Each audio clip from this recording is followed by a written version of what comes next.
Hello दोस्तों, स्वागत है आपका अपने यूट्यूब चैनल पर। तो आज हम लेकर आए हैं क्लास 9th वालों के लिए जो स्वास्थ्य और शारीरिक शिक्षा का एग्ज़ाम होने वाला है 16 दिसंबर को। ठीक है, तो उसके लिए बहुत मोस्ट इम्पोर्टेंट जो प्रश्न हैं वो हम लेकर आए हैं। सबसे पहले देख लीजिए 2024-25 का ये एग्ज़ाम रहेगा। जिन्होंने अभी तक हमारे चैनल को सब्सक्राइब नहीं किया वो हमारे चैनल को सब्सक्राइब कर लीजिए ताकि आपको बेहतरीन नोटिफिकेशन और भी पेपर के मिलते रहें। ठीक है, और देखो आपको इस पेपर में घबराने की या टेंशन लेने की ज़रूरत नहीं, क्योंकि आपको ये सब्जेक्ट नहीं पढ़ाया हुआ है। और जो खेल खेलते हो उससे ही आप इस सवाल को सॉल्व कर सकते हो आसानी से। ठीक है, तो चलिए क्वेश्चन को सॉल्व करते हैं। और हमारे चैनल को सब्सक्राइब करना नहीं भूलें, क्योंकि हम नेक्स्ट वीडियो है वो अंग्रेजी के पेपर की लेकर आने वाले हैं। ठीक है, चलिए चलते हैं। सबसे पहला प्रश्न, भारत में दिए जाने वाला सबसे बड़ा खेल पुरस्कार कौन सा है? तो भाई ये मेजर ध्यानचंद खेल पुरस्कार है। ठीक है, नेक्स्ट, लिब्रो शब्द किस खेल से संबंधित है? तो ये वॉलीबॉल से संबंधित है। नेक्स्ट प्रश्नों की ओर चलते हैं। यहाँ पर देखो, राजस्थान का राज्य खेल कौन सा है? तो ये बास्केटबॉल हो जाएगा। योग दिवस कब मनाया जाता है? 21 जून को योग दिवस मनाया जाता है। आप इन प्रश्नों को याद करके जाना अच्छे से। ठीक है, और 21 जून को और क्या होता है भाई बताना, बहुत मोस्ट इम्पोर्टेंट जो प्रश्न बनता है, कई बार एग्जाम में आता है। 21 जून को ऐसा क्या होता है कि जो 21 जून को योग दिवस मनाया जाता है? ठीक है, किशोर अवस्था होती है 13 से 19 वर्ष के बीच में होती है। भारत का राष्ट्रीय खेल कौन सा है? तो ये हॉकी हो जाएगा। ठीक है, नेक्स्ट बात करें, खो खो खेल में कितने खिलाड़ी होते हैं? तो इसमें जैसे देखो, प्रत्येक टीम में तो 12 खिलाड़ी होते हैं, लेकिन 9 को ही खिलाया जाता है। बाई चांस इनमें से कोई भी घायल हो जाए या चोट लग जाए तो जो 3 खिलाड़ी और बचे हैं ना, उनमें से ले लेंगे। ठीक है, हर खिलाड़ी में एक रिजर्व खिलाड़ी होता है ताकि उसको बाद में खिलाया जाता है, तो वैसे 9 हो जाएगा। ठीक है, 9 खिलाड़ी होते हैं। आदर्श ट्रैक कितने मीटर का होता है? तो ये 400 मीटर का एक आदर्श ट्रैक होता है। डू एंड डाई शब्द किस खेल से संबंधित है? तो ये कबड्डी खेल से संबंधित है। किस खेल से संबंधित है? कबड्डी खेल से। इतने छोटे छोटे प्रश्न आएंगे, आपको घबराने की जरूरत नहीं है। 30 नंबर का ये पेपर रहेगा। ठीक है, 30 नंबर का पेपर, और तो 70 जो नंबर हैं वो आपके फिजिकल एक्टिविटी के मिलेंगे। वो आपके टीचर होंगे, वो अपने आप आपको नंबर दे देंगे। ठीक है, रिले दौड़ में कितने खिलाड़ी भाग लेते हैं? रिले दौड़ आपने देखी होगी कि जैसे यहाँ से 4 खिलाड़ी यहाँ पर खड़े रहते हैं, 4 यहाँ पर रहते हैं, या 5 भी हो सकते हैं। उनको क्या होता है कि यहाँ से उनके हाथ में कुछ होता है। ठीक है, जैसे कोई लकड़ी होती है, छड़ी होती है, छोटी होती है वो इस खिलाड़ी को पकड़ानी होती है। फिर इससे आगे और खिलाड़ी रहेगा तो ये उसको पकड़ानी होती है, और जो सबसे पहले पार कर जाएगा ना, यानी कि एक राउंड होता है 400 मीटर का, 100 मीटर का, ये रिले होती है इनके। ठीक है ना, और इसमें पूछ रहा है कितने खिलाड़ी भाग लेते हैं? तो इसमें 4 खिलाड़ी भाग लेते हैं। ठीक है, नेक्स्ट प्रश्न, धनुर्विद्या क्या है? भाई धनुर्विद्या बताना। धनुर्विद्या से आप समझ जाओगे धनुष से संबंधित है, यानी कि निशानेबाजी से क्या है ये संबंधित है। ठीक है, निशाना लगाना। ठीक है, नेक्स्ट प्रश्नों की ओर चलते हैं।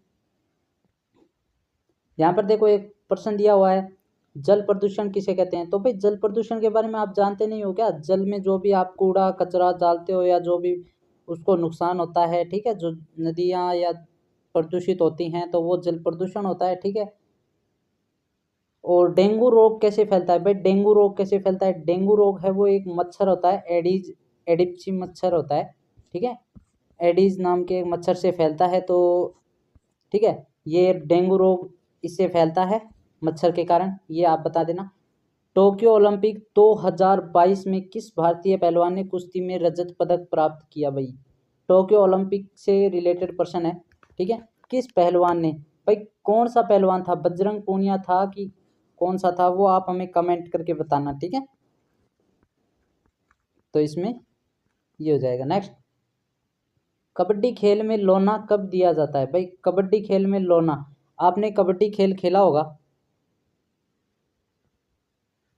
आपने कबड्डी खेल खेला होगा कई बार,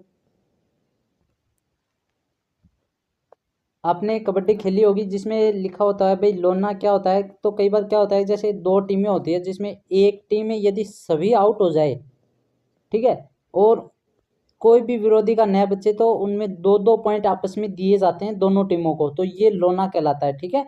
और ये लास्ट में जब सभी टीमें क्या हो जाए, विरोधी टीम आउट हो जाए तो, ठीक है, ये बात ध्यान रखना। नेक्स्ट भाई, एक स्वस्थ व्यक्ति 1 मिनट में कितनी बार श्वसन क्रिया करता है? भाई देखो, आपसे मैं 2 प्रश्न पूछूंगा। दिल धड़कना, भाई मनुष्य का 1 मिनट में कितनी बार दिल धड़कता है? और जो श्वसन लेता है यानी कि सांस छोड़ना और लेना 1 मिनट में कितनी बार होता है, वो आप हमें बताना। विटामिन सी की कमी से कौन सा रोग होता है? तो विटामिन सी की कमी से भाई स्कर्वी रोग, ठीक है, स्कर्वी रोग होता है। नेक्स्ट, प्राचीन काल में मनोरंजन के क्या क्या साधन थे? भाई मनोरंजन प्राचीन काल में कैसे होता था? प्राचीन काल में जैसे सांडों की लड़ाई होती थी, ठीक है, पहलवानी होती थी, तलवारबाजी होती थी, ठीक है, जानवरों की कुश्ती, कबड्डी, इस तरह के पहले खेल होते थे, ठीक है ना। तो आप उन खेलों के बारे में लिख देना।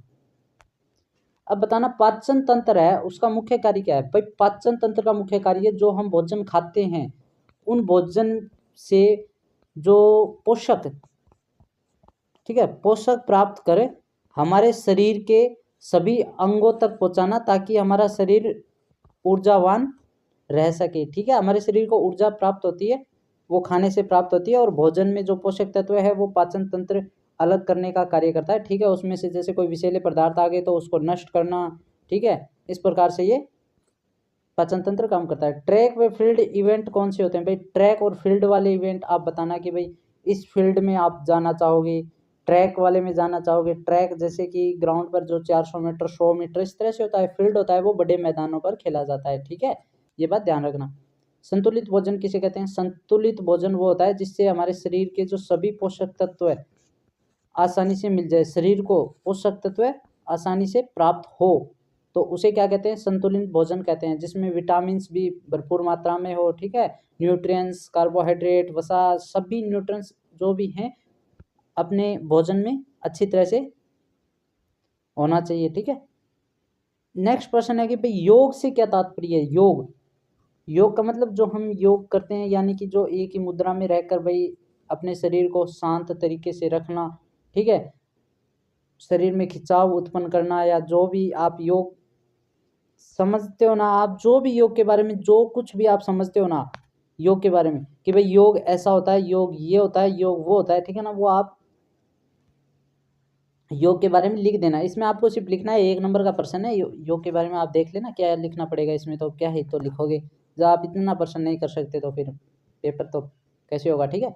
अब विद्यालय में प्रार्थना सभा क्यों की जाती है? भाई प्रार्थना सभा है उसकी क्या उपयोगिता है? तो प्रार्थना सभा की उपयोगिता है कि बच्चों जो आप प्रार्थना करते हो उसमें क्या है कि आप अनुशासन बनाए रखें, यानी कि आपको अनुशासन सिखाया जाता है कि भाई आपको, ठीक है, आपकी जो क्रमबद्ध शैली है, आपको कहीं पर जाना हो तो भाई लाइन बनाने के लिए जो व्यवस्था की जाती है उसे आपको पता चलता है, यहाँ पर लाइन से अनुशासन, ठीक है। और उसमें आपका बौद्धिक विकास भी देखा जाता है कि आप कितनी देर तक प्रार्थना में कैसे कितना ध्यान देते हो, ठीक है। प्रार्थना में जो भी आपको देखो ज्ञान दिया जाता है, जैसे 5-5 प्रश्न जीके के बताओ, इस प्रकार से आपको कई बार होता है ना, तो ये प्रार्थना सभा का महत्व है। यहाँ पर सभी बच्चों की जो एक तरह से यानी कि व्यवस्था की जाती है, कर्मिक व्यवस्था, ठीक है। व्यायाम करते समय कौन कौन सी सावधानियां बरतनी चाहिए? भाई व्यायाम करते समय, व्यायाम करते होंगे तो व्यायाम में आप लिख देना भाई, जैसे खाना खाकर तो व्यायाम करना ही नहीं चाहिए, भाई खाना खाकर क्या व्यायाम करेंगे, ठीक है। खाने को तो पचने के लिए हमारे शरीर को आराम स्थिति में रहना आवश्यक है, ठीक है। तो तुरंत पानी नहीं पीना, इससे पहले भी पानी नहीं पीना, ठीक है ना, ये व्यायाम के लिए लिख देना। किसी एक खेल मैदान का चित्र बनाइए, भाई किसी एक खेल मैदान का चित्र बनाना है आपको। करना क्या है, एक खेल मैदान बना दीजिए, उसमें आप या तो कबड्डी का बना दीजिए, ठीक है, कबड्डी का बना दीजिए, नहीं आप वॉलीबॉल का बना दीजिए, नहीं बास्केटबॉल का बना दीजिए, नहीं हॉकी का बना दीजिए। आपके पास कई सारे गेम हैं, तो आप इनमें से एक किसी को भी चुन सकते हो, ठीक है, आपको जो भी अच्छा लगे, ठीक है, वो चुन सकते हो। धन्यवाद, मिलते हैं अब नेक्स्ट वीडियो में। 25 ही प्रश्न थे आपके, इसके अलावा कोई प्रश्न नहीं आने वाले, हाईएस्ट 4 नंबर का प्रश्न था, ठीक है। आप हमारे चैनल को सब्सक्राइब कर दीजिए, क्योंकि उसके बाद हम जो आपके 17 दिसंबर को या 18 दिसंबर को, जो 17 दिसंबर को जो इंग्लिश का एग्ज़ाम है, ठीक है, इंग्लिश का पेपर है, उसके भी जो मोस्ट इम्पोर्टेंट प्रश्न है वो भी हम लेकर आने वाले हैं, ठीक है। तो आप हमारे चैनल को ज़रूर सब्सक्राइब कीजिए और अपने दोस्तों में शेयर कीजिए। धन्यवाद, मिलते हैं अब अपनी नेक्स्ट वीडियो में।